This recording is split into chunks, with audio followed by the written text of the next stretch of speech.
আমি সবসময় চেষ্টা করি আমার প্রতিদিনের খাবার যেন খুব একটা হেলদি হয়, এতে করে শরীর মন দুটোই ভালো থাকে। ভিডিওতে দেখা যাচ্ছে আমি কিছু ফ্রুটস কেটে রেখেছি। এখানে আপেল, আম, একটুখানি গাজর, আঙুর, মধু এবং সেই সাথে রয়েছে টক দই। সো প্রায় সময় আমি ডিনার টাইমে ফ্রুটস চাট খেয়ে থাকি, যেটা স্বাস্থ্যের জন্য খুবই ভালো। এতে করে আমার শরীর ভালো থাকে এবং আমার নিজেকে খুব হালকা লাগে এবং আমি এনার্জি পাই। ফ্রুটস চাটে নর্মালি আমি বিভিন্ন ধরনের ফ্রুটস অ্যাড করি।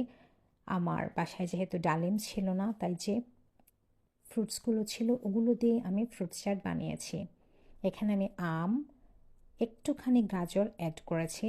যদিও এটা ফ্রুটস না, ভেজিটেবল, কিন্তু কেন যেন আমার খেতে খুবই পছন্দ। সেই সাথে আমি অ্যাড করেছি টক দই এবং মধু, কারণ ফ্রুটস চাটের মধ্যে মধু দেওয়ার পরে আলাদা এক ধরনের টেস্ট হয় এবং মধুর উপকারিতা কম বেশি আমরা সবাই জানি। আপনারা চাইলে এখানে সুগার মিক্স করতে পারেন। তারপর আমি যেটা অ্যাড করেছি, ধনেপাতা দিয়েছি এবং কখনো কখনো আমি এটা চিলি ফ্লেক্স দিয়ে খেতে পছন্দ করি, কখনো কখনো আমি এটা কাঁচামরিচ দিয়ে খেতেও পছন্দ করি। অনেকে ফ্রুটস চাটের মধ্যে যেটা ইউজ করে সেটা হচ্ছে কলা। আমি কেন জানি ফ্রুটস চাটের মধ্যে খুব একটা কলা আমার পছন্দ না।